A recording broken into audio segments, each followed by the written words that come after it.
ਗੁਰੂ ਰੂ ਪਿਆਰੀ ਸਾਧ ਸੰਗਤ ਜੀ, ਵਾਹਿਗੁਰੂ ਜੀ ਕਾ ਖਾਲਸਾ, ਵਾਹਿਗੁਰੂ ਜੀ ਕੀ ਫਤਿਹ। ਭਾਈ ਸਾਈਂ ਦਾਸ ਅਤੇ ਸਿੰਧੀ ਦੇ ਵਿਚਕਾਰ ਇੱਕ ਵਾਰਤਾਲਾਪ ਆਪ ਜੀ ਨੂੰ ਸਰਵਣ ਕਰਾ ਰਹੇ ਸੀ, ਸੇਵਾ ਦੇ ਪ੍ਰਤੀ, ਜੋ ਭਾਈ ਸਾਹਿਬ ਭਾਈ ਵੀਰ ਸਿੰਘ ਜੀ ਦੀ ਲਿਖੀ ਹੋਈ ਹੈ। ਆਓ ਉਸ ਦਾ ਅਗਲਾ ਹਿੱਸਾ ਸਰਵਣ ਕਰਨ ਦੀ ਕੋਸ਼ਿਸ਼ ਕਰੀਏ ਜੀ। ਸਿੰਧੀ। ਮੈਂ ਆਪ ਦੀ ਕਿਰਪਾਲਤਾ ਨਾਲ ਬਹੁਤ ਪ੍ਰਸੰਨ ਹੋ ਰਿਹਾ ਹਾਂ। ਧੰਨ ਤੁਸੀਂ ਹੋ ਅਰ ਧੰਨਯਤਾ ਯੋਗ ਤੁਸੀਂ ਹੋ। ਕਿਰਪਾ ਕਰਕੇ ਮੇਰੇ ਮਨ ਦਾ ਇੱਕ ਸਹਿਸਾ ਹੋਰ ਦੂਰ ਕਰੋ। ਤੁਸਾਂ ਆਖਿਆ ਹੈ ਕਿ ਜਿਸ ਕਿਸੇ ਦੀ ਸੇਵਾ ਕਰੋ ਜਾਂ ਦਾਨ ਤੇ ਉਪਕਾਰ ਕਰੋ ਹੁਕਮ ਸਮਝ ਕੇ, ਉਸ ਵੇਲੇ ਗੁਰੂ ਦੀ ਹੋਬ ਵਿੱਚ ਕਰੋ ਕਿ ਅਸੀਂ ਆਪਣੇ ਪਿਆਰੇ ਦੀ ਖੁਸ਼ੀ ਵਾਸਤੇ ਕਰ ਰਹੇ ਹਾਂ। ਇਸ ਨਾਲ ਤੁਸਾਂ ਦੱਸਿਆ ਹੈ ਕਿ ਮਨ ਵਾਹਿਗੁਰੂ ਜਾਂ ਗੁਰੂ ਨਾਲ ਲੱਗਾ ਰਹੇਗਾ ਤੇ ਜਗਿਆਸੂ ਜੋ ਉੱਚੇ ਹੋਣ ਦਾ ਯਤਨ ਕਰ ਰਿਹਾ ਹੈ, ਉਸ ਦਾ ਮਨ ਸੇਵਾ ਨਾਲ ਸਫਾ ਹੋ ਕੇ ਉੱਚਾ ਹੋਵੇਗਾ। ਮਨ ਸਫਾ ਹੋਣ ਦਾ ਮਤਲਬ ਹੈ ਕਿ ਉਸ ਨੂੰ ਸੰਸਾਰਕ ਪਦਾਰਥਾਂ ਤੇ ਭੋਗਾਂ ਦੀ ਅਰੁਚੀ ਹੋਵੇਗੀ ਤੇ ਗੁਰੂ ਵੰਨੇ ਪਿਆਰ ਵਧੇਗਾ। ਜੇ ਐਸਾ ਉੱਚਾ ਸੰਬੰਧ ਮਨ ਦਾ ਨਾ ਕਰ ਲਿਆ ਤਾਂ ਜਗਿਆਸੂ ਜੋ ਮੋਹ ਮਾਇਆ ਤੋਂ ਉੱਠਣ ਲਈ ਸੇਵਾ ਵਿੱਚ ਲੱਗਾ ਹੈ, ਉਹ ਜਿਨ੍ਹਾਂ ਦੀ ਸੇਵਾ ਕਰਦਾ ਹੈ ਉਹਨਾਂ ਦੇ ਮੋਹ ਵਿੱਚ ਫਸ ਜਾਵੇਗਾ। ਉਹਨਾਂ ਦੇ ਮੋਹ ਵਿੱਚ ਫਸ ਜਾਏਗਾ ਤੇ ਸੇਵਾ ਨਿਸ਼ਕਾਮ ਨਾ ਰਹੇਗੀ, ਸਗੋਂ ਕਈ ਤਰ੍ਹਾਂ ਦੇ ਗਿਰਾਵਾਂ ਦਾ ਡਰ ਪੈ ਜਾਏਗਾ। ਸੇਵਾ ਨਿਸ਼ਕਾਮ ਤਾਂ ਹੀ ਜਗਿਆਸੂ ਦੀ ਬਣੇਗੀ ਜੇ ਉਹ ਧਿਆਨ ਵਿੱਚ ਵਾਹਿਗੁਰੂ ਜਾਂ ਗੁਰੂ ਨੂੰ ਵਸਾਏਗਾ। ਹੁਣ ਮੈਂ ਆਪ ਤੋਂ ਇਹ ਗੱਲ ਪੁੱਛਣੀ ਹੈ ਕਿ ਜਦੋਂ ਅਸੀਂ ਇੱਕ ਬੇਲੋੜ ਅਰੋਗ ਗੁਰੂ ਕੇ ਪਿਆਰੇ ਨੂੰ ਇਸ ਵਾਸਤੇ ਪ੍ਰਸ਼ਾਦ ਛਕਾਉਂਦੇ ਹਾਂ ਕਿ ਇਹ ਅਕਾਲ ਪੁਰਖ ਦਾ ਪਿਆਰਾ ਹੈ, ਇਸ ਦਾ ਜੀਵਨ ਪਵਿੱਤਰ ਤੇ ਉਪਕਾਰੀ ਹੈ, ਕੀ ਉਸ ਦੀ ਸੇਵਾ ਵੀ ਐਡੀ ਖਤਰਨਾਕ ਹੈ? ਭਾਈ ਜੀ, ਇਹ ਸੇਵਾ ਤਾਂ ਅਸਲ ਸੇਵਾ ਹੈ ਤੇ ਮਹਾਨ ਉੱਚੀ ਸੇਵਾ ਹੈ। ਸੇਵਾ ਖਤਰਨਾਕ ਤਾਂ ਕਿਤੇ ਵੀ ਨਹੀਂ, ਪਰ ਅਯੋਗ ਅਰ ਮੂਰਖ ਵਰਤਾਓ ਹਰ ਗੱਲ ਦਾ ਸਦਾ ਖਤਰਨਾਕ ਹੈ। ਮੇਰਾ ਪ੍ਰਯੋਜਨ ਤੁਹਾਨੂੰ ਇਹ ਦੱਸਣ ਦਾ ਸੀ ਕਿ ਆਤਮ ਸੇਵਾ ਆਤਮ ਪੰਥ ਦੇ ਰਾਹੀਆਂ ਯਾਨੀ ਜਗਿਆਸੂਆਂ ਵਾਸਤੇ ਕੀ ਅਰਥ ਰੱਖਦੀ ਹੈ ਤੇ ਕਿਉਂ ਕਰੀਦੀ ਹੈ। ਹੁਣ ਜੋ ਗੱਲ ਤੁਸੀਂ ਪੁੱਛੀ ਹੈ, ਉਸ ਵਿੱਚ ਗੁਰ ਅਸੂਲ ਤਾਂ ਉਹ ਹੈ, ਪਰ ਵਰਤੋਂ ਰਤਾ ਵੱਖਰੀ ਹੈ। ਅਰਥਾਤ ਜਦ ਅਸੀਂ ਕਿਸੇ ਨਾਮਰਸੀਏ ਗੁਰਮੁਖ ਪਿਆਰੇ ਦੀ ਸੇਵਾ ਕਰਦੇ ਹਾਂ, ਇਹ ਪਰਪੱਕ ਨਿਸ਼ਚੇ ਹੋਵੇ ਕਿ ਇਹ ਪੁਰਖ ਨਿਸ਼ਕਾਮ ਤੇ ਨਾਮਰਸੀਆ ਹੈ, ਤਦ ਵੀ ਅਸੀਂ ਸੇਵਾ ਇਸੇ ਪ੍ਰੇਮ ਵਿੱਚ ਕਰਦੇ ਹਾਂ ਕਿ ਗੁਰੂ ਜੀ ਦੀ ਦੱਸੀ ਹੋਈ ਸੇਵਾ ਹੈ। ਪਰ ਉੱਥੇ ਅਸੀਂ ਖੋਟਿਆਂ ਦੀ ਖੋਟੀ ਵਾਸ਼ਨਾ ਦੇ ਅਸਰ ਤੋਂ ਬਚਦੇ ਸਾਂ, ਇੱਥੇ ਅਸੀਂ ਭਲਿਆਂ ਦੀ ਸ਼ੁੱਧ ਵਾਸ਼ਨਾ ਦੇ ਅਸਰ ਤੋਂ ਕਿਰਤਾਰਥ ਹੋਣ ਦੇ ਚਾਹਵਾਨ ਹੋਵਾਂਗੇ। ਸੇਵਾ ਕਰਦਿਆਂ ਸਾਡੇ ਮਨ ਵਿੱਚ ਇਹ ਹੁਲਾਸ ਚਾਹੀਦਾ ਹੈ ਕਿ ਇਹ ਸਾਡੇ ਪਿਆਰੇ ਨੂੰ ਪਿਆਰ ਕਰਨ ਵਾਲੇ ਮਹਾਂਪੁਰਖ ਹਨ, ਇਹਨਾਂ ਦੀ ਕਿਰਪਾਲਤਾ ਸਾਡੇ ਵਿੱਚ ਪਿਆਰੇ ਦਾ ਪਿਆਰ ਹੋਰ ਵਧਾਏਗੀ। ਜੋ ਪ੍ਰਸ਼ਾਦ ਇਹ ਛਕਦੇ ਹਨ, ਅਸੀਂ ਗੁਰੂ ਨਮਿਤ ਦਿੰਦੇ ਹਾਂ, ਅਰਥਾਤ ਗੁਰੂ ਨੂੰ ਛਕਾਉਂਦੇ ਹਾਂ। ਇਹ ਗੁਰੂ ਦੇ ਪਿਆਰੇ ਜੋ ਛਕਦੇ ਹਨ, ਗੁਰੂ ਵੱਲੋਂ ਛਕਦੇ ਹਨ। ਇਹ ਗੁਰ ਪ੍ਰੇਮ ਵਿੱਚ ਰਤੇ ਹਨ, ਇਸ ਕਰਕੇ ਪ੍ਰੇਮ ਦੁਆਰਾ ਇਹ ਗੁਰੂ ਨੂੰ ਅਪੜਦੀ ਹੈ। ਤਾਂ ਤੇ ਮੈਂ ਇਹ ਗੁਰੂ ਦੀ ਸੇਵਾ ਕਰ ਰਿਹਾ ਹਾਂ। ਜਦ ਤੁਸੀਂ ਨਾਮਰਸੀਏ ਦੀ ਸੇਵਾ ਗੁਰੂ ਨੂੰ ਅੰਦਰ ਬਹਾਲ ਕੇ ਗੁਰੂ ਦੇ ਪ੍ਰੇਮ ਵਿੱਚ ਕਰੋਗੇ, ਤਦ ਤੁਹਾਡੀ ਸੇਵਾ ਗੁਰੂ ਹੀ ਪ੍ਰਵਾਨ ਕਰੇਗਾ ਤੇ ਤੁਹਾਡਾ ਨਾਤਾ ਹਉ ਰਹਿਤ ਪਾਸੇ ਵੱਲ ਪੱਕਾ ਹੋਵੇਗਾ। ਜੇ ਤੁਸਾਂ ਵਿੱਚ ਉਸ ਨਾਮਰਸੀਏ ਨਾਲ ਪਿਆਰ ਫੁਰੇਗਾ ਤਾਂ ਉਸ ਦੇ ਮਨ ਦੀ ਪਵਿੱਤਰਤਾ ਦੀ ਛੋਹ ਤੁਸਾਂ ਨੂੰ ਲੱਗ ਕੇ ਉੱਚੀਆਂ ਕਰੇਗੀ। ਉਹਨਾਂ ਦਾ ਪ੍ਰੇਮ ਆਪਣੇ ਰੱਬ ਨਾਲ ਹੈ, ਪਰ ਜੇ ਉਹ ਤੁਸਾਂ ਪਰ ਮਿਹਰਾਂ ਦੇ ਘਰ ਵਿੱਚ ਆ ਜਾਣਗੇ ਤਾਂ ਉਹਨਾਂ ਦੀ ਅਸੀਸ ਅਰਦਾਸ ਨਾਲ ਤੁਹਾਨੂੰ ਵੀ ਵਾਹਿਗੁਰੂ ਪ੍ਰੇਮ ਦਾ ਲਾਹਾ ਹੋਵੇਗਾ। ਪਰ ਦੋਹੀਂ ਪਾਸੀਂ ਇੱਕ ਗੱਲ ਜ਼ਰੂਰੀ ਰਹੇਗੀ, ਉਹਨਾਂ ਨੇ ਆਪਣੇ ਵਾਹਿਗੁਰੂ ਪ੍ਰੇਮ ਤੋਂ ਹੇਠ ਨਹੀਂ ਉਤਰਨਾ। ਤੁਸਾਂ ਉਹਨਾਂ ਦੀ ਸੇਵਾ ਵਿੱਚ ਵਾਹਿਗੁਰੂ ਦੀ ਪ੍ਰਾਪਤੀ ਦੇ ਪ੍ਰਯੋਜਨ ਨੂੰ ਅੱਖੋਂ ਓਲੇ ਨਹੀਂ ਕਰਨਾ। ਪਰ ਐਸੇ ਮਹਾਂਪੁਰਖ ਵਿਰਲੇ ਹਨ। ਮਨੁੱਖ ਦਾ ਸੁਭਾਅ ਹੈ ਕਿ ਆਪਣੀ ਜ਼ਿੰਮੇਵਾਰੀ ਦੀ ਪੰਡ ਲਾ ਕੇ ਦੂਸਰੇ ਦੇ ਸਿਰ ਸਿੱਟਣ ਨੂੰ ਕਾਲਾ ਹੁੰਦਾ ਹੈ, ਇਸ ਕਰਕੇ ਬਿਨਾਂ ਨਿਰਣਾ ਕੀਤੇ ਦੇ ਲੋਕੀ ਅਸੰਤਾਂ ਨੂੰ ਜਾਂ ਮਾਮੂਲੀ ਭਲਿਆਂ ਨੂੰ ਸੰਤ ਸਮਝ ਲੈਂਦੇ ਹਨ, ਜਿਸ ਦਾ ਫਲ ਅਕਸਰ ਵੇਰ ਨਿਰਾਸਤਾ ਨਿਕਲਦਾ ਹੈ।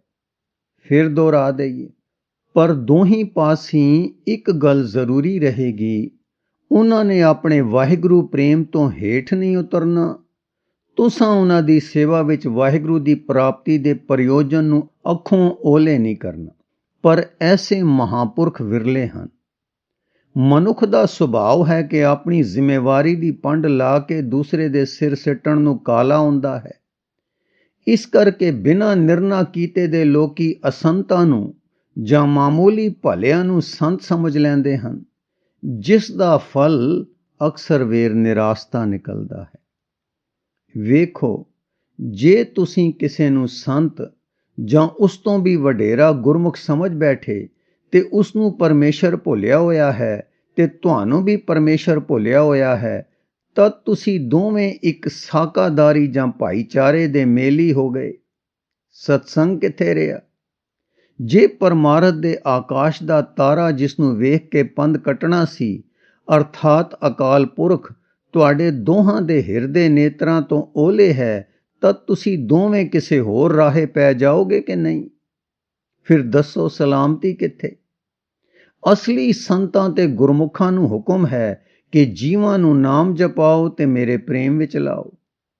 ਜਗਿਆਸੂਆਂ ਨੂੰ ਹੁਕਮ ਹੈ ਕਿ ਮੇਰਾ ਰਾਹ ਦੱਸਣ ਵਾਲੇ ਗੁਰਮੁਖਾਂ ਦੀ ਸੇਵਾ ਕਰੋ, ਜੋ ਉਹਨਾਂ ਦੀ ਮਿਹਰ, ਪਿਆਰ ਤੇ ਅਰਦਾਸ ਨਾਲ ਤੁਹਾਡਾ ਦਿਲ ਮੇਰੇ ਪਿਆਰ ਵਿੱਚ ਆਵੇ ਤੇ ਤੁਸੀਂ ਮੁਕਤ ਪਦਾਰਥ ਪਾਓ। ਹੁਣ ਜੇ ਉਹ ਸੰਤ ਨਹੀਂ, ਤੁਸੀਂ ਦਰਸ ਦੀ ਪਿਆਸ ਵਾਲੇ ਨਹੀਂ, ਅਰਥਾਤ ਹੁਕਮ ਵਿੱਚੋਂ ਜੇ ਮੇਰੇ ਪ੍ਰੇਮ ਵਿੱਚ ਲਾਓ ਤੇ ਮੇਰੇ ਪ੍ਰੇਮ ਦੀ ਪ੍ਰਾਪਤੀ ਖਾਤਰ ਸੇਵਾ ਕਰੋ, ਦੋਵੇਂ ਖਿਆਲ ਕੱਢ ਦਿੱਤੇ ਜਾਣ, ਤਦ ਕੇਵਲ ਇੱਕ ਵਰਤਣ, ਭਾਈਚਾਰਾ, ਦੋਸਤੀ ਜਾਂ ਸਾਕਾਦਾਰੀ ਰਹਿ ਗਈ, ਜੋ ਆਤਮ ਰਸਤੇ ਦੀ ਮੰਜ਼ਲ ਨਹੀਂ ਹੈ।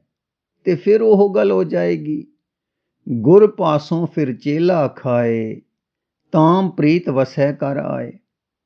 ਅਰਥਾਤ ਰੋਟੀਆਂ ਦੀ ਸਾਕਾਦਾਰੀ, ਵਾਹਿਗੁਰੂ ਪ੍ਰੀਤ ਦੀ ਥਾਂ ਲੋਭ ਦੀ ਪ੍ਰੀਤ ਤੇ ਸੰਸਾਰਕ ਭਾਈਚਾਰਾ ਮਾਤਰ ਰਹਿ ਜਾਓ। ਸਤਿਗੁਰ ਨੇ ਫਰਮਾਇਆ ਹੈ ਕਿ ਅਸੀਂ ਤੈ ਸਾਹਿਬ ਦੀ ਗੱਲ ਦੱਸਣ ਵਾਲੇ ਦੀ ਸੇਵਾ ਕਰਦੇ ਹਾਂ, ਇਸ ਲਈ ਕਿ ਸ਼ਉ ਪਰਮੇਸ਼ਰ ਵਿਡਾਣਾ ਯਾਨੀ ਓਪਰਾ ਹੋ ਰਿਹਾ ਹੈ। ਸੋ ਸਮਝ ਲਓ ਕਿ ਇੱਥੇ ਸ਼ਉ ਦੇ ਮਿਲਾਪ ਦੀ ਖਾਤਰ ਗੁਰਮੁਖ ਦੀ ਸੇਵਾ ਦੱਸੀ ਹੈ, ਜੋ ਉਸ ਦੇ ਸਤਸੰਗ ਦੇ ਪਿਆਰ ਨਾਲ ਸਾਨੂੰ ਸ਼ਉ ਪ੍ਰਾਪਤੀ ਵਿੱਚ ਸਹਾਇਤਾ ਮਿਲੇ। ਸੋ ਹੁਣ ਪਿਛਲੀ ਸਾਰੀ ਗੱਲ ਮੁੜ ਵਿਚਾਰ ਲਓ ਕਿ ਜੋ ਦਾਨ ਵਾਹਿਗੁਰੂ ਗੁਰੂ ਦੀ ਪ੍ਰੀਤ ਤੋਂ ਬਿਨਾਂ, ਉਹਨਾਂ ਦੇ ਨਿਮਿਤ ਤੋਂ ਖਾਲੀ ਐਵੇਂ ਅਧਿਕਾਰ ਪਛਾਣੇ ਬਿਨਾਂ ਦਿੱਤਾ ਜਾਂਦਾ ਹੈ, ਉਹ ਦਰਗਾਹੇ ਪ੍ਰਵਾਨ ਨਹੀਂ। ਉਹ ਪਰਸਪਰ ਸੰਬੰਧ ਪੈਦਾ ਕਰਦਾ ਜਾਂ ਵਧਾਉਂਦਾ ਹੈ ਤੇ ਬਾਜ਼ੇ ਵੇਲੇ ਅਨ ਅਧਿਕਾਰੀਆਂ ਨੂੰ ਦਿੱਤਿਆਂ ਉਹ ਐਂ ਹੁੰਦਾ ਹੈ ਕਿ ਮਾਨੋ ਭੂਤ ਨੇ ਉਸ ਨੂੰ ਖਾਂਦੇ ਹਨ। ਇਸ ਖਿਆਲ ਦਾ ਜੋ ਅੰਤਰੀਵ ਭਾਵ ਹੈ, ਉਹ ਆਪ ਨੂੰ ਨਾਮ ਰਸ ਵਿੱਚ ਰਤਿਆਂ ਯਥਾਰਥ ਸਮਝ ਆ ਜਾਵੇਗਾ। ਹੁਣ ਕੇਵਲ ਇਹੋ ਸਮਝ ਲਓ ਕਿ ਗੁਰੂ ਪਰਮੇਸ਼ਰ ਦੇ ਪ੍ਰੇਮ ਵਿੱਚ ਦਾਨ ਕਰੋ। ਜੋ ਦਿਓ ਇਉਂ ਦਿਓ ਕਿ ਤੁਸੀਂ ਪਿਆਰੇ ਦੇ ਪ੍ਰੇਮ ਵਿੱਚ ਭਰੇ ਆਪਣੇ ਪਿਆਰੇ ਦੇ ਚਰਨਾਂ ਵਿੱਚ ਅਰਪਣ ਕਰ ਰਹੇ ਹੋ। ਇਹ ਨਿਸ਼ਕਾਮ ਕਰਮ ਹੈ ਤੇ ਵਾਹਿਗੁਰੂ ਮੇਲ ਦਾ ਸਹਾਈ ਹੈ। ਤਿਵੇਂ ਗੁਰਮੁਖ ਦੀ ਸੇਵਾ ਸਤਕਾਰ ਬਹੁਤ ਅਧਿਕ ਵਾਹਿਗੁਰੂ ਪਿਆਰ ਦੀ ਸਹਾਇਕ ਹੈ। ਪ੍ਰੇਮ ਮੂਲ ਹੈ, ਪ੍ਰੇਮ ਫਲ ਹੈ, ਪ੍ਰੇਮ ਆਦ ਮਦ ਅੰਤ ਹੈ। ਹੁਬ ਤੋਂ ਖਾਲੀ, ਪ੍ਰੇਮ ਤੋਂ ਸੁੰਝੇ ਦਾਨ, ਉਪਕਾਰ, ਸੇਵਾ, ਪਿਆਰ ਤੁਹਾਡੇ ਲਈ ਹੀਰੇ ਦੀ ਥਾਂ ਜਉਂ ਵਿਆਜਣੇ ਹਨ। ਪਰ ਪ੍ਰੇਮ ਸਭ ਤੋਂ ਉੱਚਾ ਆਪਣੇ ਪਿਆਰੇ ਸਿਰਜਣਹਾਰ ਵਾਹਿਗੁਰੂ ਤੇ 10 ਸਤਿਗੁਰਾਂ ਦਾ ਹੈ। ਸੋ ਜੋ ਕੁਝ ਕਰੋ, ਇਹਨਾਂ ਦੇ ਪ੍ਰੇਮ ਵਿੱਚ ਉਤਸ਼ਾਹਿਤ ਹੋ ਕੇ ਕਰੋ। ਇਹ ਨਾ ਕਰੋ ਬੱਦਾ ਚੱਟੀ ਜੋ ਭਰੇ, ਨਾ ਗੁਣ ਨਾ ਉਪਕਾਰ।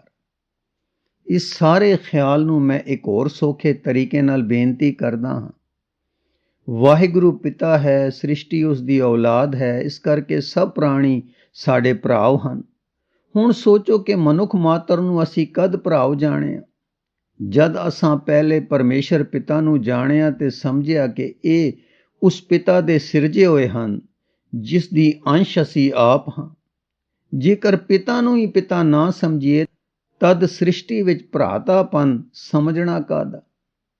ਜਦ ਪਿਓ ਨਹੀਂ ਜਾਤਾ ਤਦ ਪਿਓ ਦੀ ਔਲਾਦ ਨੂੰ ਭਰਾ ਹੀ ਕਿਸ ਤਰ੍ਹਾਂ ਜਾਣਿਆ ਜਾ ਸਕੇ।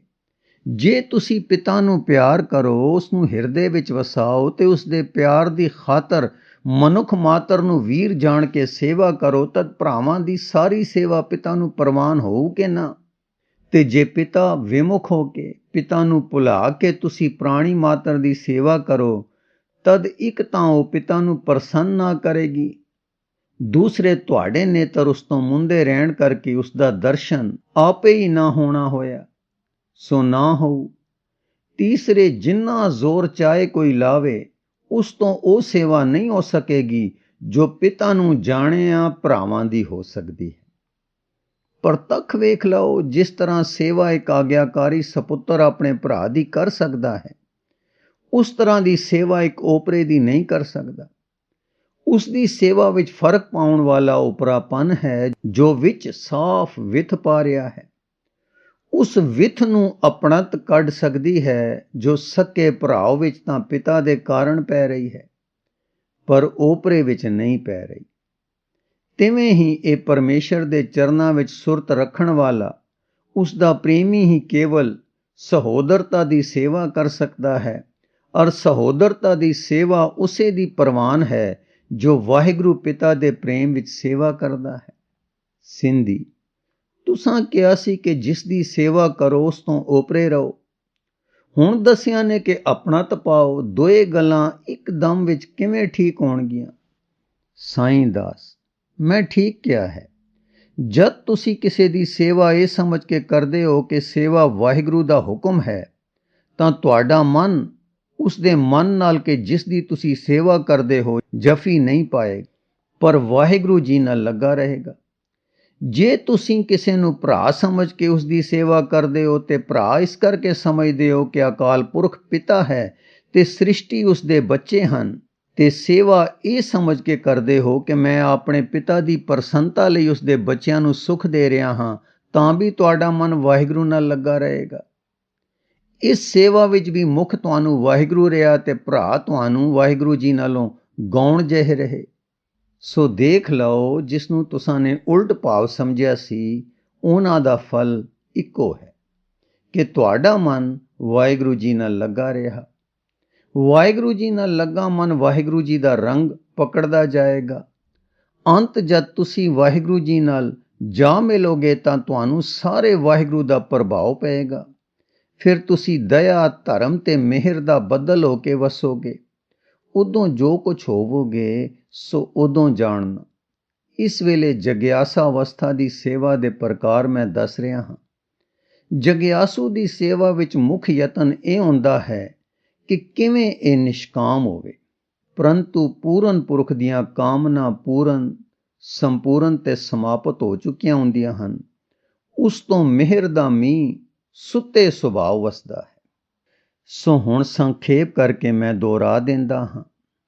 ਮੁੱਖ ਸੇਵਾ ਅਕਾਲ ਪੁਰਖ ਦੀ ਹੈ ਅਤੇ ਉਸ ਦੇ ਮਿਲਾਉਣ ਵਾਲੇ ਘੋਲ ਘੁਮਾਈ ਤਿਸਮਿੱਤਰ ਵਿਚੋਲੇ ਜੈ ਮਿਲ ਕੰਧ ਪਛਾਣਾ, ਯਾਨੀ 10 ਗੁਰਾਂ ਸਾਹਿਬਾਨ ਦੀ ਸੇਵਾ ਹੈ।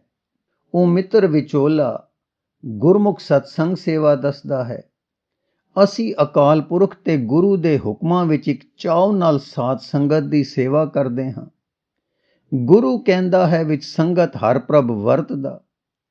ਅਸੀਂ ਇਹ ਸੇਵਾ ਕਰਦੇ ਹੋਏ ਪਿਆਰੇ ਦੀ ਸੇਵਾ ਕਰਦੇ ਹਾਂ ਔਰ ਕੇਵਲ ਪਿਆਰੇ ਬੰਨੇ ਵੇਖਦੇ ਹਾਂ। ਜੋ ਦਾਨ ਅਸੀਂ ਦਿੰਦੇ ਹਾਂ, ਸਾਈਂ ਦੇ ਅੱਗੇ ਨਿਮਾਣੀ ਭੇਟਾ ਧਰਦੇ ਹਾਂ। ਜੋ ਕਰਦੇ ਹਾਂ ਉਸ ਦੇ ਚਰਨਾਂ ਵਿੱਚ ਅਰਪਦੇ ਹਾਂ। ਹਾਂ, ਹੱਥ ਸੇਵਾ ਕਰਦੇ ਹਨ, ਦਿਲ ਗੁਰੂ ਪਰਮੇਸ਼ਰ ਦੇ ਪ੍ਰੇਮ ਵਿੱਚ ਮਗਨ ਰਹਿੰਦਾ ਹੈ। ਗੁਰਬਾਣੀ ਵਿੱਚ ਜੋ ਥਾਂ ਥਾਂ ਸੇਵਾ ਪਦ ਆਉਂਦਾ ਹੈ, ਸੋ ਹਰ ਸੇਵਾ ਗੁਰ ਸੇਵਾ ਤੇ ਗੁਰਮੁਖ ਸੇਵਾ ਹੈ। ਆਮ ਲੋਕਾਂ ਨਾਲ ਨੇਕੀ, ਦੁਖੀ, ਦੀਨਾ, ਲੋੜਵੰਦਾਂ ਦੀ ਸੇਵਾ ਉਪਕਾਰ ਦੀ ਆਗਿਆ ਵੀ ਆਉਂਦੀ ਹੈ ਤੇ ਨਾਲ ਆਗਿਆ ਹੁੰਦੀ ਹੈ ਕਿ ਇਹ ਨਿਸ਼ਕਾਮ ਹੋ ਕੇ ਕਰੋ। ਨਿਸ਼ਕਾਮ ਕਰਨ ਦਾ ਤਰੀਕਾ ਇਹ ਹੈ ਕਿ ਵਾਹਿਗੁਰੂ ਦਾ ਹੁਕਮ ਸਮਝ ਕੇ ਉਸ ਨੂੰ ਸਮਰਪਣ ਕਰੋ ਸਭ ਕੁਛ ਆਪ ਅਹੰਕਾਰ ਧਾਰ ਕੇ ਨਾ ਕਰੋ, ਸਗੋਂ ਪੁੰਨ ਕਰੋ ਤੇ ਨੀਵੇਂ ਸਦਵਾਓ। ਫਿਰ ਦੁਹਰਾ ਦਈਏ, ਨਿਸ਼ਕਾਮ ਕਰਨ ਦਾ ਤਰੀਕਾ ਇਹ ਹੈ ਕਿ ਵਾਹਿਗੁਰੂ ਦਾ ਹੁਕਮ ਸਮਝ ਕੇ ਉਸ ਨੂੰ ਸਮਰਪਣ ਕਰੋ। ਸਭ ਕੁਛ ਆਪ ਹੰਕਾਰ ਧਾਰ ਕੇ ਨਾ ਕਰੋ, ਸਗੋਂ ਪੁੰਨ ਕਰੋ ਤੇ ਨੀਵੇਂ ਸਦਵਾਓ। ਸਿੰਧੀ, ਧੰਨ ਗੁਰੂ ਜੀ, ਧੰਨ ਸਿੱਖੀ ਹੈ। ਮੈਂ ਜੋ ਸੇਵਾ ਕੀਤੀ ਹੈ ਉਹ ਇਸ ਤਰ੍ਹਾਂ ਦੀ ਪੱਕੀ ਸਮਝ ਨਾਲ ਨਹੀਂ ਕੀਤੀ, ਪਰ ਇੰਨੀ ਗੱਲ ਕੁਦਰਤੀ ਰਹੀ ਹੈ ਕਿ ਮੈਨੂੰ ਇਹ ਚੇਤਾ ਰਹਿੰਦਾ ਸੀ ਕਿ ਇਹ ਕੰਮ ਗੁਰੂ ਜੀ ਨੇ ਦੱਸਿਆ ਹੋਇਆ ਹੈ, ਔਰ ਜਦ ਮੈਨੂੰ ਸਵਾਦ ਆਉਂਦਾ ਸੀ ਤਦ ਮੈਂ ਕਹਿੰਦਾ ਸਾਂ, ਧੰਨ ਗੁਰੂ ਜੀ ਹਨ ਜਿਨ੍ਹਾਂ ਮੈਂ ਗਾਫਲ ਨੂੰ ਵੀ ਕਿਸੇ ਖੁਸ਼ੀ ਦੇ ਰਸਤੇ ਪਾਇਆ ਹੈ। ਤਦੋਂ ਮੈਨੂੰ ਗੁਰੂ ਜੀ ਬੜੇ ਪਿਆਰੇ ਲੱਗਦੇ ਸੀ। ਮੈਂ ਕਿਹੜਾ ਮੂਰਖ ਹਾਂ ਕਿ ਅਜੇ ਸੇਵਾ ਦੀ ਇੱਕ ਭਾਰੀ ਮੰਜ਼ਲ ਬਾਕੀ ਸੀ ਤੇ ਮੈਂ ਕਿਤੇ ਅੱਗੇ ਲਈ ਉਛਲ ਰਿਹਾ ਸਾਂ। ਆਪ ਨੇ ਬਹੁਤ ਭਲਾ ਕੀਤਾ ਜੋ ਮੇਰੇ ਕਹੇ ਕਾਹਲ ਨਹੀਂ ਕੀਤੀ, ਔਰ ਮੇਰੇ ਅਧਿਕਾਰ ਮੁਜਬ ਮੈਨੂੰ ਅਗਲਾ ਡੰਡਾ ਦੱਸਿਆ, ਜਿਸ ਨੂੰ ਆਪ ਦੀ ਕਿਰਪਾ ਨਾਲ ਮੈਂ ਸਮਝ ਤੇ ਫੜ ਲਿੱਤਾ ਹੈ, ਔਰ ਆਪ ਦੀ ਸਹਾਇਤਾ ਨਾਲ ਇਹ ਕਾਰਜ ਹੋ ਵੀ ਜਾਊ, ਕਿਉਂਕਿ ਗੁਰੂ ਜੀ ਤੇ ਗੁਰੂ ਪਰਮੇਸ਼ਰ ਜੀ ਮੈਨੂੰ ਹੁਣ ਪਿਆਰੇ ਲੱਗਦੇ ਹਨ, ਔਰ ਹੋਰਨਾਂ ਦੀ ਸੇਵਾ ਨਾਲੋਂ ਉਹਨਾਂ ਦੀ ਸੇਵਾ ਵਧੇਰੇ ਪਿਆਰੀ ਲੱਗਦੀ ਹੈ। ਜੇ ਦਇਆ ਹੋ ਗਈ ਤਦ ਸਾਰੀ ਸੇਵਾ ਹੁਣ ਪਿਆਰੇ ਖੜਕਧਾਰੀ ਜੀ ਦੀ ਹੁਬ ਵਿੱਚ ਹੀ ਹੋਇਆ ਕਰੇਗੀ। ਪਰ ਤੁਸੀਂ ਅਸੀਸ ਦਿਓ ਜੋ ਮੈਨੂੰ ਇਹ ਦਾਤ ਨਸੀਬ ਹੋਵੇ। ਭਾਈ ਜੀ, ਪਿਆਰੇ ਸੱਜਣ, ਮੈਂ ਨੀਚਾਂ ਤੋਂ ਅਤ ਨੀਚ ਹਾਂ। ਗੁਰੂ ਧਨ ਹੈ, ਗੁਰੂ ਸਮਰੱਥ ਹੈ, ਮੈਨੂੰ ਬਖਸ਼ਣਾ ਮੈਂ ਕੁਛ ਨਹੀਂ ਕਿਹਾ। ਗੁਰੂ ਦੀ ਕਿਰਪਾ ਤੇ ਤੁਹਾਡੇ ਪ੍ਰੇਮ ਵਿੱਚ ਕੋਈ ਇਸ ਭਾਂਡੇ ਵਿੱਚ ਬੋਲ ਗਿਆ ਹੋਊ। ਭਾਂਡੇ ਦਾ ਕੁਛ ਨਹੀਂ, ਹਾਂ ਭਰੋਸਾ ਤੇ ਗੁਰਪ੍ਰੇਮ ਦਾ ਉਤਸ਼ਾਹ ਜੋ ਤੁਸਾਂ ਵਿੱਚ ਹੈ ਉਹ ਮੈਨੂੰ ਗਦ-ਗਦ ਕਰ ਰਿਹਾ ਹੈ। ਸ਼ੁਕਰ ਹੈ ਅਕਾਲ ਪੁਰਖ ਦਾ। ਵਾਹਿਗੁਰੂ ਜੀ ਕਾ ਖਾਲਸਾ, ਵਾਹਿਗੁਰੂ ਜੀ ਕੀ ਫਤਿਹ।